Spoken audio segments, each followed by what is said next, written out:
Hey everybody, it's Mrs. Marquez again with Matilda by Roald Dahl, and we are starting chapter 13 today, which is called The Weekly Test. Now, if you'll remember, yesterday Lavender had volunteered for a very special job and then done something a little bit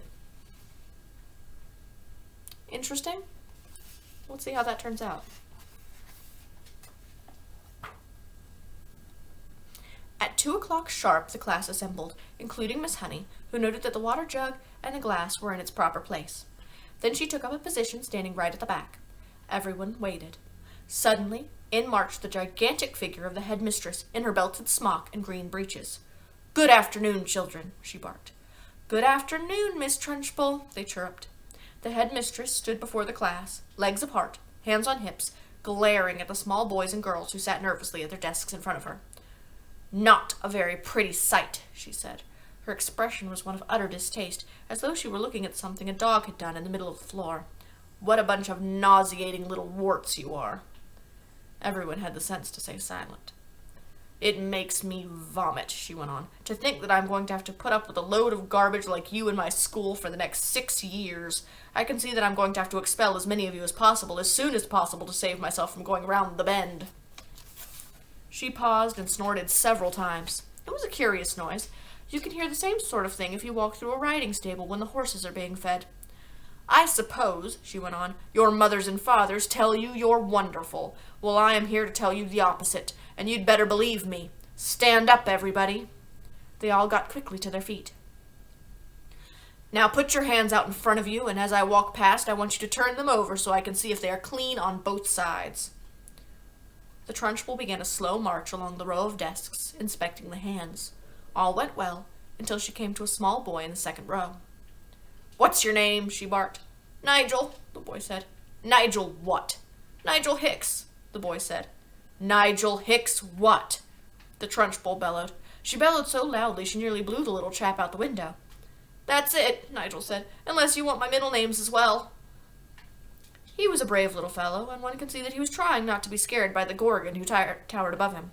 "I do not want your middle names, you blister," the Gorgon bellowed. "What is my name?" "Miss Trunchbull," Nigel said. "Then use it when you address me. Now then, let's try again. What is your name?" "Nigel Hicks, Miss Trunchbull," Nigel said. "That's better," the Trunchbull said. "Your hands are filthy, Nigel. When did you last wash them?" "Well, let me think," Nigel said. "That's rather difficult to remember exactly. It could have been yesterday, or it could have been the day before."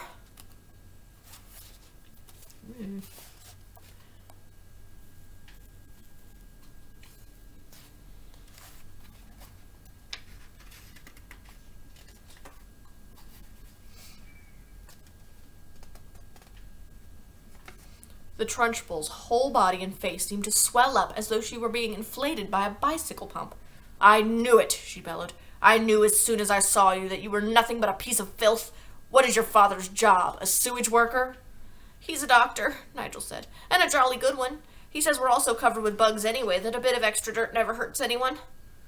"I'm glad he's not my doctor," the Trunchbull said. "And why, might I ask, is there a baked bean on the front of your shirt?" "We had them for lunch, Miss Trunchbull." "And do you usually put your lunch on the front of your shirt, Nigel? Is that what this famous doctor father of yours has taught you to do?" "Baked beans are hard to eat, Miss Trunchbull. They keep falling off my fork." "You are disgusting," the Trunchbull bellowed.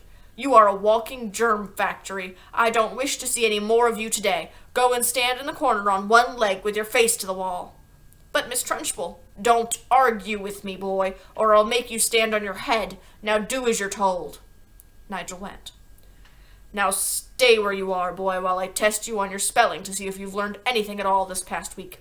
And don't turn round when you talk to me. Keep your nasty little face to the wall. Now then, spell right." "Which one?" Nigel asked. "The thing you do with a pen, or the one that means the opposite of wrong?" He happened to be an unusually bright child, and his mother had been working hard with him at home on spelling and reading.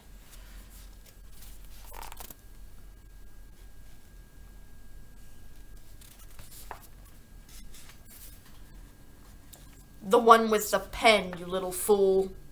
Nigel spelled it correctly, which surprised the Trunchbull. She thought she had given him a very tricky word, one that he wouldn't have yet learned, and she was peeved that he had succeeded. Then Nigel said, still balanced on one leg and facing the wall, "Miss Honey taught us how to spell a new, very long word yesterday." "And what word was that?" the Trunchbull asked softly. The softer her voice became, the greater the danger, but Nigel wasn't to know this. "Difficulty," Nigel said. "Everyone in the class can spell difficulty now." "What nonsense," the Trunchbull said. "You are not supposed to learn long words like that until you are at least 8 or 9, and don't try to tell me everybody in the class can spell that word. You are lying to me, Nigel." "Test someone," Nigel said, taking an awful chance. "Test anyone you like." The Trunchbull's dangerous, glittering eyes roved around the classroom. "You," she said, pointing at a tiny and rather daft little girl called Prudence, "spell difficulty." Amazingly, Prudence spelled it correctly, and without a moment's hesitation. The Trunchbull was properly taken aback. She snorted. "And I suppose Miss Honey wasted the whole of one lesson teaching you to spell that one single word."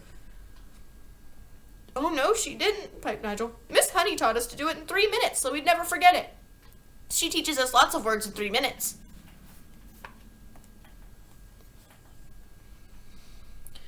"And what exactly is this magic method, Miss Honey?" asked the headmistress. "I'll show you," piped the brave Nigel again, coming to Miss Honey's rescue.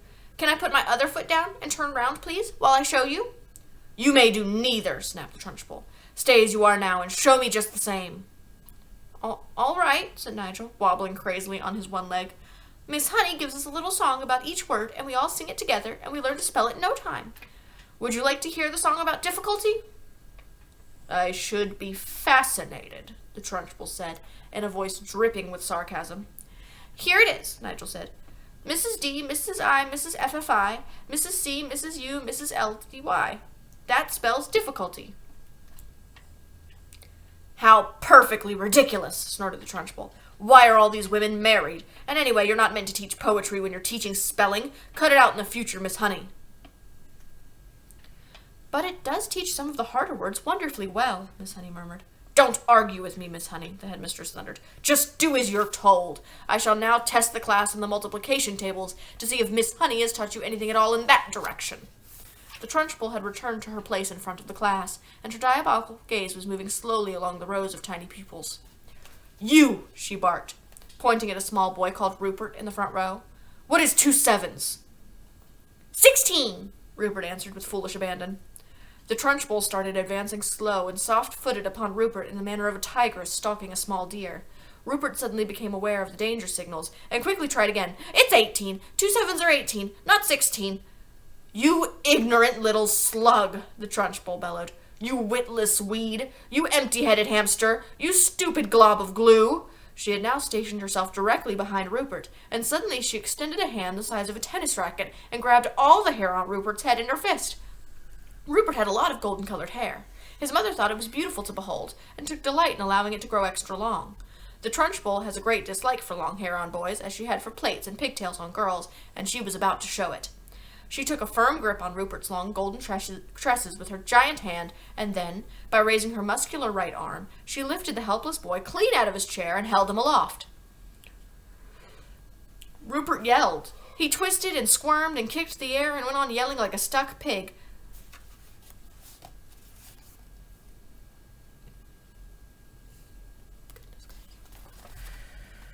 And Miss Trunchbull bellowed, 2 sevens are 14. 2 sevens are 14. I am not letting you go until you say it. From the back of the class, Miss Honey cried out, "Miss Trunchbull, please let him down. You're hurting him. All his hair might come out." "And well it might if he doesn't stop wriggling," snorted the Trunchbull. "Keep still, you squirming worm." It really was a quite extraordinary sight to see this giant headmistress dangling the small boy high in the air, and the boy spinning and twisting like something on the end of a string, and shrieking his head off. "Say it," bellowed the Trunchbull. "Say 2 sevens are 14. Hurry up, or I'll start jerking you up and down, and then your hair really will come out, and we'll have enough of it to stuff a sofa. Get on with it, boy. Say 2 sevens are 14, and I'll let you go." 2 sevens are 14, gasped Rupert, whereupon the Trunchbull, true to her word, opened her hand and quite literally let him go. He was a long way off the ground when she released him, and he plummeted to earth and hit the floor and bounced like a football. Get up and stop whimpering, the Trunchbull barked. Rupert got up and went back to his desk, massaging his scalp with both hands. The Trunchbull returned to the front of the class. The children sat there, hypnotized. None of them had seen anything quite like this before. It was splendid entertainment. It was better than a pantomime, but with one big difference. In this room, there was an enormous human bomb in front of them, which was liable to explode and blow someone to bits at any moment. The children's eyes were riveted on the headmistress. I don't like small people, she was saying. Small people should never be seen by anybody. They should be kept out of sight in boxes like hairpins and buttons. I cannot for the life of me see why children have to take so long to grow up. I think they do it on purpose. Another extremely brave little boy in the front row spoke up and said, But surely you were a small person once, Miss Trunchbull, weren't you? I was never a small person, she snapped. I have been large all my life, and I don't see why others can't be the same way. But you must have started out as a baby, the boy said. Me? A baby? Shouted the Trunchbull. How dare you suggest such a thing? What cheek? What infernal insolence? What's your name, boy? And stand up when you speak to me. The boy stood up. My name is Eric Ink, Miss Trunchbull, he said. Eric what? The Trunchbull said. Ink, the boy said. Don't be rude, boy. There's no such name. Look in the phone book, Eric said. You'll see my father there, under Ink. Very well, then, the Trunchbull said. You may be Ink, young man, but let me tell you something. You're not indelible. I'll very soon rub you out if you try getting clever with me. Spell what? I don't understand, Eric said. What do you want me to spell? Spell what? You idiot. Spell the word what? W-O-T, Eric said, answering too quickly. There was a nasty silence. I'll give you one more chance, the Trunchbull said, not moving. Ah, yes, Eric said. I know. It's got an H in it. W-H-O-T. It's easy. In 2 large strides, the Trunchbull was behind Eric's desk, and there she stood, a pillar of doom towering over the helpless boy. Eric glanced fearfully back over his shoulder at the monster. I was right, wasn't I? He murmured nervously. You were wrong, the Trunchbull barked. In fact, you strike me as the sort of poisonous little pockmark that will always be wrong. You sit wrong, you look wrong, you speak wrong, you are wrong all round. I will give you one more chance to be right. Spell what? Eric hesitated, and then said very slowly, It's not W-O-T, and it's not W-H-O-T. Oh, I know. It must be W-H-O-T-T. Standing behind Eric, the Trunchbull reached out and took hold of the boy's 2 ears, one with each hand, pinching them between forefinger and thumb. Ow! Eric cried. Ow, you're hurting me. I haven't started yet, the Trunchbull said briskly, and now taking a firm grip on his 2 ears, she lifted him bodily out of his seat and held him aloft. Like Rupert before him, Eric squealed the house down. From the back of the classroom, Miss Honey cried out, Miss Trunchbull, don't! Please let him go! His ears might come off! They'll never come off, the Trunchbull shouted back. I have discovered through long experience, Miss Honey, that the ears of small boys are stuck very firmly to their heads.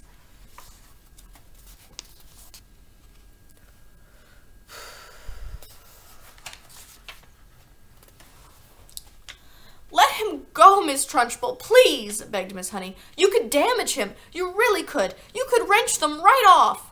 Ears never come off, the Trunchbull shouted. They stretch most marvelously, like these are doing now, but I can assure you they will never come off. Eric was squealing louder than ever, and pedaling the air with his legs. Matilda had never before seen a boy, or anyone else for that matter, held aloft by his ears alone. Like Miss Honey, she felt sure both ears were going to come off at any moment, with all the weight that was on them. The Trunchbull was shouting. The word what is spelled W-H-A-T. Now spell it, you little wart. Eric didn't hesitate. He had learned from watching Rupert a few minutes before that the quicker you answered, the quicker you were released. W-H-A-T, he squeaked. Spells what? Still holding him by the ears, the Trunchbull lowered him back into his chair behind his desk. Then she marched back to the front of the class, dusted off her hands, one against the other like someone who had been handling something rather grimy. That's the way you make them learn, Miss Honey, she said. "You take it from me. It's no good just telling them. You've got to hammer it into them. There's nothing like a little twisting and twiddling to encourage them to remember things. It concentrates their mind wonderfully."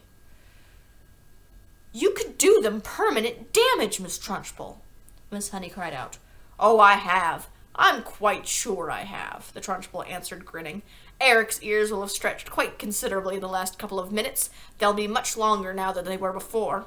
There's nothing wrong with that, Miss Honey. It'll give him an interesting pixie look for the rest of his life."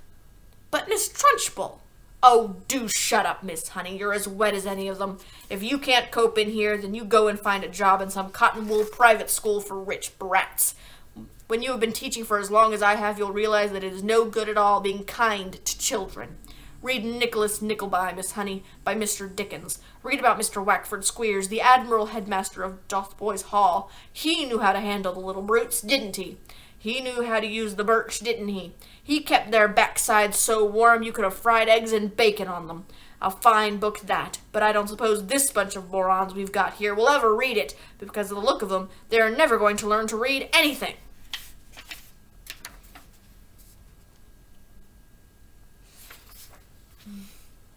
"I've read it," Matilda said quietly.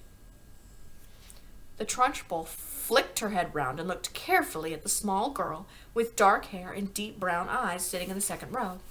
"What did you say?" she asked sharply. "I said I've read it, Miss Trunchbull." "Read what?" "Nicholas Nickleby, Miss Trunchbull." "You are lying to me, madam," the Trunchbull shouted, glaring at Matilda. "I doubt there is a single child in the entire school who has read that book, and here you are, an unhatched little shrimp sitting in the lowest form there is, trying to tell me a whopping great lie like that. Why do you do it? You must take me for a fool. Do you take me for a fool, child?" "Well," Matilda said. Then she hesitated. She would like to have said, "Yes, I jolly well do," but that would have been suicide. "Well," she said again, still hesitating, still refusing to say no. The Trunchbull sensed what the child was thinking, and she didn't like it. "Stand up when you speak to me," she snapped. "What is your name?" Matilda stood up and said, "My name is Matilda Wormwood, Miss Trunchbull." "Oh no, what's going to happen to Matilda?" "Wormwood, is it?" the Trunchbull said. "In that case, you must be the daughter of that man who owns Wormwood Motors." "Yes, Miss Trunchbull." "He's a crook!" the Trunchbull shouted. "A week ago he sold me a second-hand car that he said was almost new. I thought he was a splendid fellow then, but this morning, while I was driving that car through the village, the entire engine fell out onto the road. The whole thing was filled with sawdust. The man's a thief and a robber. I'll have his skin for sausages. You see if I don't." "He's clever at his business," Matilda said. "Clever, my foot!" the Trunchbull shouted. "Miss Honey tells me that you are meant to be clever, too. Well, madam, I don't like clever people. They're all crooked. You are most certainly crooked. Before I fell out with your father, he told me some very nasty stories about the way you behaved at home. But you'd better not try anything in this school, young lady. I shall be keeping a very careful eye on you from now on. Sit down and keep quiet." And the next chapter is called The First Miracle. So I guess we don't get to see what Lavender's actions have done to Miss Trunchbull and what that might cause until next week. Oh, bless.